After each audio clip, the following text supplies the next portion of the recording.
تھے۔ جنات نے آپ صلی اللہ علیہ وسلم کی قرأت کی آواز سنی تو اسی وقت مسلمان ہو گئے۔ پہلے وہ یہودی تھے۔ طائف سے واپسی پر آپ صلی اللہ علیہ وسلم مکہ میں داخل ہوئے تو حرم میں آئے اور بیت اللہ کا طواف فرمایا۔ اس کے بعد گھر تشریف لے گئے۔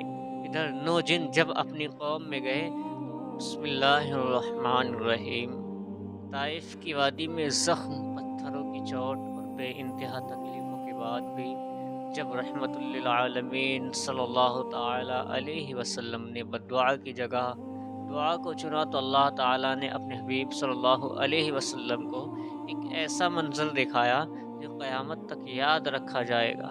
آج اسی سلسلے کو آگے بڑھاتے ہوئے ہم سیرت النبی صلی اللہ علیہ وسلم کے اس حیرت انگیز اور ایمان افروز واقعے کو سنیں گے جس میں انسانوں کے بعد جنات بھی قرآن سن کر اسلام کی روشنی میں داخل ہو گئے۔ تو آئیے شروع کرتے ہیں۔ جنات سے ملاقات۔ پہاڑوں کے فرشتے کی بات کے جواب میں آپ صلی اللہ علیہ وسلم نے فرمایا، نہیں، مجھے توقع ہے کہ اللہ تعالیٰ ان کی اولاد میں ضرور ایسے لوگ پیدا فرمائیں گا جو اللہ تعالیٰ کی عبادت کریں گے اور اس کے ساتھ کسی کو شریک نہیں ٹھہرائیں گے۔ اس پر پہاڑوں کے فرشتے نے جواب دیا، اللہ تعالیٰ نے جیسا آپ صلی اللہ علیہ وسلم کو نام دیا ہے اور آپ صلی اللہ علیہ وسلم کی حقیقت میں رعوف رحیم ہے، یعنی کہ رعوف رحیم ہے، یعنی بہت معاف کرنے والے ہیں اور بہت رحم کرنے والے ہیں۔ طائف کے اسی سفر سے واپسی پر 9 جنوں کا آپ صلی اللہ علیہ وسلم کے پاس سے گزر ہوا۔ وہ نصیبین کے رہنے والے تھے۔ یہ شام کے ایک شہر کا نام ہے۔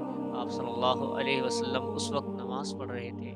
جنات نے آپ صلی اللہ علیہ وسلم کی قرأت کی آواز سنی تو اسی وقت مسلمان ہو گئے۔ پہلے وہ یہودی تھے۔ طائف سے واپسی پر آپ صلی اللہ علیہ وسلم مکہ میں داخل ہوئے تو حرم میں آئے اور بیت اللہ کا طواف فرمایا۔ اس کے بعد گھر تشریف لے گئے۔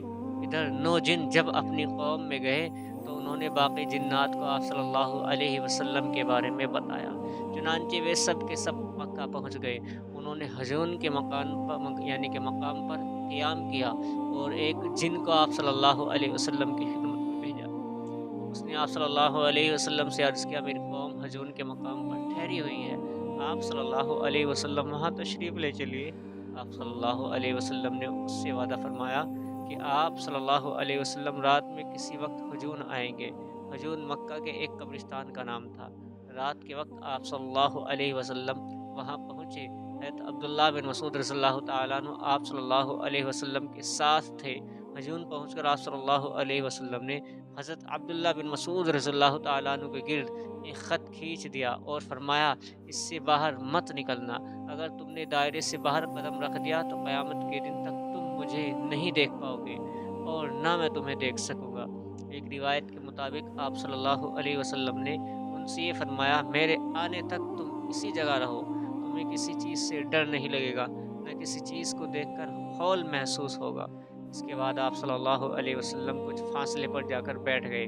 اچانک آپ صلی اللہ علیہ وسلم کے پاس بالکل سیاہ فام لوگ آئے۔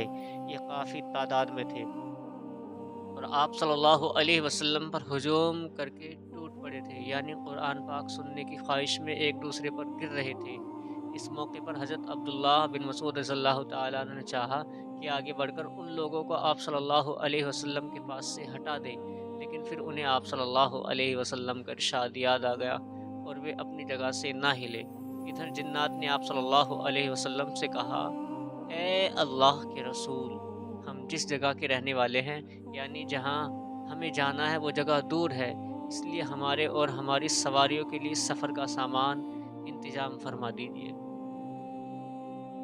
جواب میں آپ صلی اللہ علیہ وسلم نے ارشاد فرمایا، ہر وہ ہڈی جس پر اللہ کا نام لیا گیا ہو جب تمہارے ہاتھوں میں پہنچے گی تو پہلے سے زیادہ اس پر گوشت ہو جائے گا، اور یہ لید اور گوبر تمہارے جانوروں کا چارہ ہے۔ اس طرح جنات آپ صلی اللہ علیہ وسلم پر ایمان لے آئے۔ اس واقعے سے ہمیں یہ سبق ملتا ہے کہ رسول اللہ صلی اللہ علیہ وسلم صرف انسانوں ہی کے نہیں بلکہ تمام مخلوق کے لیے رحمت بن کر آئے۔ اللہ تعالی ہمیں بھی آپ صلی اللہ علیہ وسلم کی سیرت پر چلنے کی توفیق عطا فرمائے۔ آمین۔ جزاک اللہ خیر۔